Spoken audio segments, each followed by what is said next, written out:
اعوذ باللہ السمیع العلیم من الشیطان الرجیم من ہمزہ ونفخہ ونفثہ واستعینوا بالصبر والصلاۃ وإنها لکبیرۃ الا علی الخاشعین الذین یظنون انہم ملاقو ربہم وانہم الیہ راجعون۔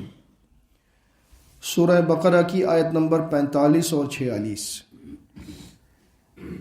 اور اے بنی اسرائیل،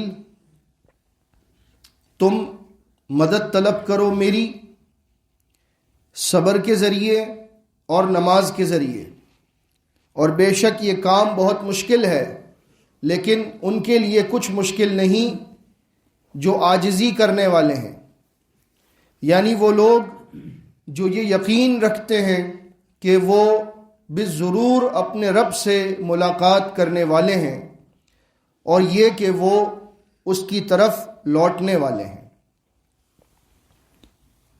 بنی اسرائیل کے علماء سے خطاب جاری ہے، اور انہیں پہلے بڑی نرمی کے ساتھ یہ بات سمجھائی جا رہی ہے کہ میری نعمتوں کو یاد کرو، میرے عہد کو پورا کرو، ایمان لاؤ اس کتاب پر جو میں نے نازل کی ہے، اور میری آیات کو دنیا کے فائدے کے لیے نہ بیچو، مجھ سے ڈرتے رہو، حق اور باطل کو آپس میں گڈمڈ نہ کرو، حق کو نہ چھپاؤ، نماز قائم کرو، زکوٰۃ ادا کرو، جھکنے والوں کے ساتھ جھک جاؤ۔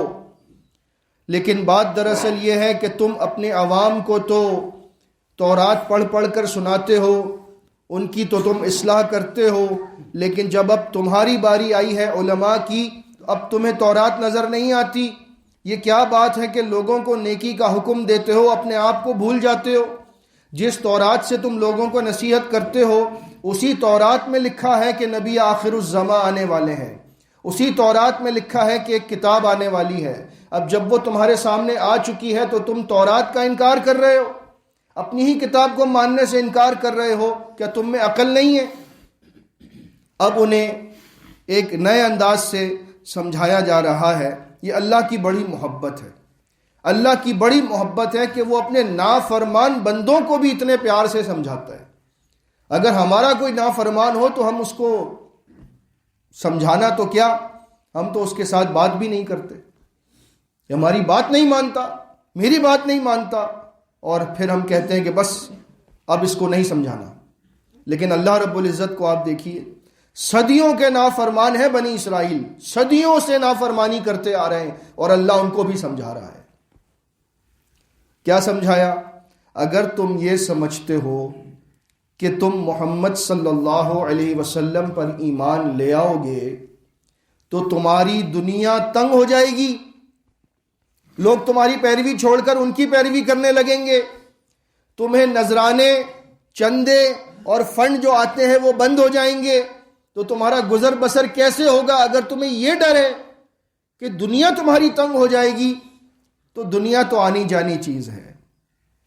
ایمان سلامت ہے تو سب کچھ سلامت ہے، اگر ایمان سلامت نہیں تو دنیا ساری بھی مل جائے وہ بندہ سکون حاصل نہیں کر سکتا۔ اس لیے اگر تمہیں کبھی کوئی تنگی پیش آئے، کوئی دشواری پیش آئے، کوئی مسئلہ پیش آئے، تو میں ہوں تمہارا رب، وَاسْتَعِینُوا، مجھ سے مدد طلب کرو، مجھ سے مدد مانگنا، میں تمہاری مدد کروں گا۔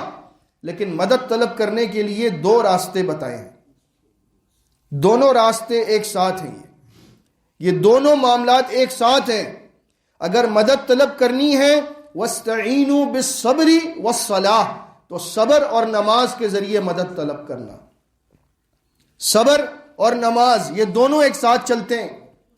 کسی بھی مشکل وقت میں بندے کو سب سے پہلا کام جو کرنا ہوتا ہے وہ یہ ہے کہ یہ فیصلہ اللہ کا ہے، یہ اللہ کی تقدیر میں لکھا تھا، میں اس پر صبر کرتا ہوں، اور پھر اس تکلیف کو دور کرنے کے لیے اللہ کے آگے وہ جھک جاتا ہے، یعنی نماز ادا کرتا ہے۔ جو بندہ یہ دونوں کام ایک ساتھ کر لیتا ہے تو اس کو اللہ کی مدد یقینی طور پر ملتی ہے، کیونکہ قرآن کا وعدہ ہے۔ ہم نے سورہ فاتحہ میں کیا پڑھا تھا؟ جب بات ہوئی تھی کہ قرآن کا خلاصہ سورہ فاتحہ اور سورہ فاتحہ کا خلاصہ ایاک نعبد و ایاک نستعین، وہاں پر ہم نے یہی بات پڑھی تھی، ہم صرف تیری ہی عبادت کرتے ہیں اور ہم صرف تجھ ہی سے مدد چاہتے۔ اب اللہ نے سکھایا کہ اگر میری مدد چاہیے تو یہ دو کام کرنے پڑیں گے، لیکن اصل ایاک نعبد و ایاک نستعین کا معلوم اس وقت ہوتا ہے جب بندے پر مشکل وقت آئے۔ جب مشکل وقت آئے تو پھر یہ دو کام جو کرتا ہے وہ اصل میں اللہ سے مدد طلب کرنے والا بندہ ہے، مخلص بندہ ہے، اور اللہ اس کی مدد کرتا ہے۔ وہ دونوں کام صبر اور نماز۔ صبر کی بھی 3 کیٹیگریز ہیں۔ صبر صرف یہ نہیں ہے کہ بس مشکل وقت پڑا تو صبر کیا۔ سب سے پہلی بات یہی جو میں نے آپ کو بتائی، الصبر عند المصیبہ، مصیبت کے وقت صبر کرنا۔ کوئی مشکل پڑی تو پہلے بندہ واویلا کرنا شروع کر دے، میرے ساتھ کیوں ہوا، ایسا کیوں ہوا، ویسا کیوں ہوا، اس کے بعد کچھ دنوں بعد کہے جی میں تو بس صبر کر رہا ہوں اللہ تعالیٰ کی رضا کے لیے۔ یہ صبر نہیں ہے۔ صبر وہ ہے جو مصیبت پہنچتے ہی اختیار کیا جائے۔ جب آپ کو مشکل تو پہنچی لیکن زبان سے کوئی ایسا جملہ نہیں نکلا جو اللہ کو ناراض کرے، یہ صبر ہے۔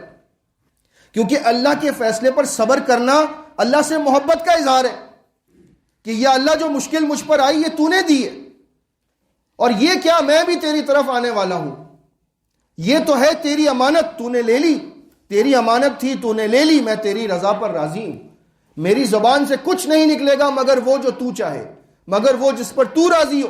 یہ ہے صابر بندہ، یہ ہے صابرہ بندی۔ لیکن جس کی زبان سے واویلے نکل رہے ہوں اور جناب وہ اس نے بس ایسے جملے کہے ہوں کہ جو اللہ کو ناراض کرنے والے ہوں، تو یہ صبر کی نشانی نہیں ہے۔ دوسرا صبر یہ ہے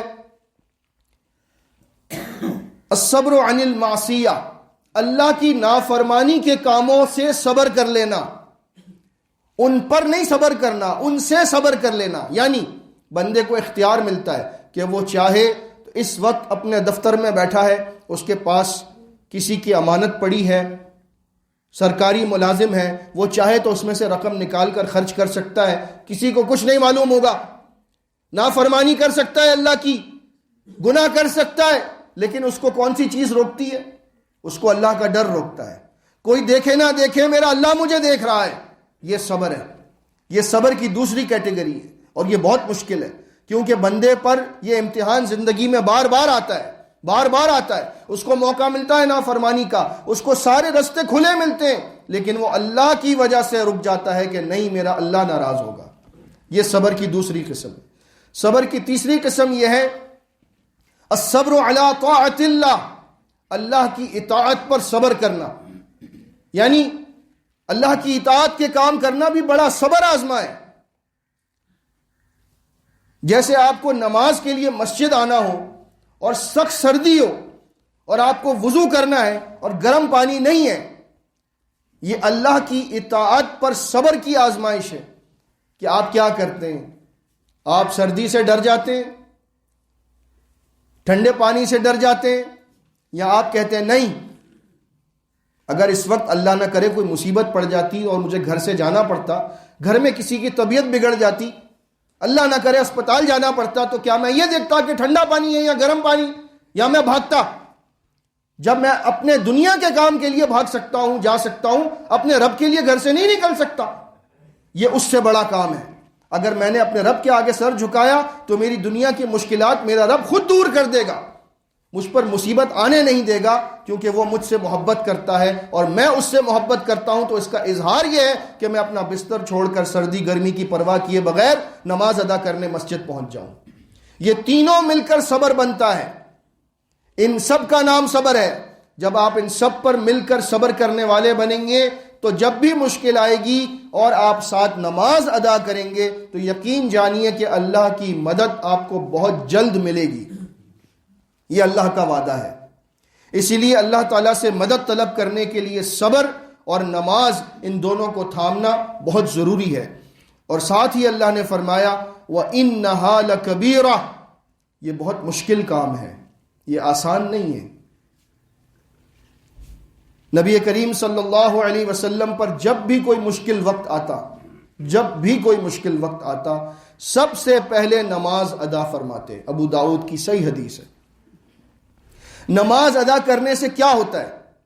جب آپ نماز ادا کرتے ہیں تو آپ کو اس بات کا احساس ہوتا ہے کہ یہ جو مشکل مجھ پر آئی ہے یہ میرے رب کے علاوہ کسی کی مرضی سے نہیں آ سکتی اور اس کو میرے رب کے علاوہ کوئی دور بھی نہیں کر سکتا. اور جب آپ یہ یقین رکھ کر اللہ کے سامنے کھڑے ہوتے ہیں تو پھر آپ کے اندر یہ ایمان مضبوط سے مضبوط تر ہوتا ہے، کیونکہ مصیبت کا وقت وہ ہے جب شیطان حملہ کرتا ہے. شیطان آپ کو اللہ کے بارے میں مایوس کرتا ہے. یہ کیسے ہو سکتا ہے؟ یہ تمہارے ساتھ ایسا ہوا، اللہ نے تمہارے ساتھ ایسا کیا. تو ایسے وقت میں جو اللہ کے آگے کھڑا ہو جائے اس کا ایمان کمزور نہیں ہوتا بلکہ مضبوط ہوتا ہے، اور مضبوط ایمان کی صورت میں اللہ اس کو اس مصیبت سے نکالنے کا راستہ خود بتاتا ہے. وَمَن يَتَّقِ اللَّهَ يَجْعَل لَّهُ مَخْرَجًا، سورہ طلاق میں فرمایا جو اللہ سے ڈرے گا اللہ اس کے لیے مشکلات سے نکلنے کا راستہ خود بنائے گا. وَيَرْزُقْهُ مِنْ حَيْثُ لَا يَحْتَسِبُ، اور اس کو وہاں سے دے گا جہاں سے اس کو گمان بھی نہیں ہے. وَمَن يَتَوَكَّلْ عَلَى اللَّهِ فَهُوَ حَسْبُهُ، اور جو اللہ پر بھروسہ کرے گا تو اللہ اکیلا اس کی مدد کے لیے کافی ہے. ان اللہ بالغ امرہ، بے شک اللہ جس کام کو کرنا چاہتا ہے اس کو پورا کر کے رہتا ہے، اللہ کو کوئی روک نہیں سکتا. قد جعل اللہ لکل شیء قدرا، اللہ نے ہر چیز کی ایک تقدیر بنائی ہے. جب یہ باتیں ذہن میں ہوں گی اور بندہ نماز ادا کرے گا تو کیسے اللہ کی مدد نہیں آئے گی؟ یقینی طور پر آئے گی. لیکن یہ دونوں کام مشکل ہیں، اور یہ مشکل ہیں لیکن کن کے لیے مشکل نہیں، اس پر ہم کل بات کریں گے انشاءاللہ. اللہ رب العزت ہمیں صبر اور نماز کے ذریعے مدد طلب کرنے والوں میں شامل فرمائے، اور اللہ ہماری خاص مدد فرمائے، اپنی رحمت سے ہمارے مسائل دنیا کے حل فرمائے اور آخرت میں بھی ہم سے راضی ہو جائے. آمین. استغفر اللہ.